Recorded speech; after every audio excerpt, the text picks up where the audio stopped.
না ছবি তুলেছেন না, ছবি ইচ্ছা করে তুলেছেন সেটা বলুন। উনি পুরো জুম করে ফটো তুলেছে, পুরো জুম করে ইচ্ছা করে ফটো তুলেছে, এরকম করে জুম করে করে ছবি তুলছে। একটা বালুঘাট ঘটনা কাটতে না কাটতেই এখনো সেটার সম্পূর্ণ তদন্ত হয়নি, কোনো কিছু হয়নি। সেই ঘটনা কাটতে না কাটতেই আবার নতুন করে সেই ট্রেনের কাণ্ড। এবার কি হলো, জগদ্দলে একটা ছাত্রীকে ছবি তুলেছে ইচ্ছাকৃতভাবে। আগে করেছিল মফিকুল, আর এবার করলো শেরুল হক মন্ডল। নামটা ওই একই জায়গায় গিয়ে দাঁড়ায়, কেন অন্য কোনো জায়গায় নামটা গিয়ে দাঁড়ায় না? এবার অনেকে বলছে যে ওই বয়স্ক লোকটা হয়তো মোবাইল চালাতে পারেনি, সেই জন্য ওনার সামনে ব্যাক ক্যামেরা থেকে ফ্রন্ট ক্যামেরায় চলে আসছে, তারপরে মেয়েটার ছবি উঠে গেছে। কিন্তু ছবি যে উঠে গেছে তার ফেস উঠলো না, উঠলো মানে তার বুকের পাটটা উঠলো, কিন্তু তার সামনের যে মুখের হয়তো এর কথা বলতে পারতো যে না এটা আমার মেয়ের মতো, বা তার একটা ছবি নিয়ে নি, আয় বাবা একটা ছবি নেই, সে কথা বলেনি। চুরি চুরি একদম লুকিয়ে চুরিয়ে তার বুকের পাটের ছবিটা নিয়েছিল। এটা নিয়ে অনেক মুসলিমরা, তৃণমূলী মুসলিমরা, ভালো ভালো মুসলিমরা এটা নিয়ে অনেক হইচই করেছে। এই মফিকুলের জন্যও কলকাতা হাইকোর্টের আইনজীবী মোফাক্কেরুল তিনি পর্যন্ত এটা নিয়ে সরব হয়েছে।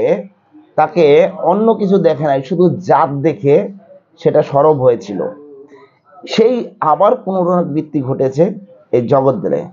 কি হয়েছে দেখে নিন একটু।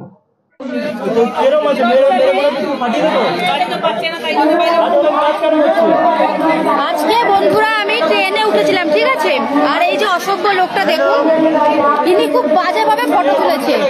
এই যে ওনার আধার কার্ড ফোন রয়েছে, দেখুন কত লোক বাজেভাবে ফটো তুলেছে। বলুন না ছবি তুলেছেন না, ছবি ইচ্ছা করে তুলেছেন সেটা বলুন। উনি পুরো জুম করে ফটো তুলেছে, পুরো জুম করে ইচ্ছা করে ফটো তুলেছে, এরকম করে জুম করে করে ছবি তুলছে। হ্যালো হ্যালো, কে বলছেন আপনি? ছেলে কোথায়, বাড়ি কোথায় আপনার?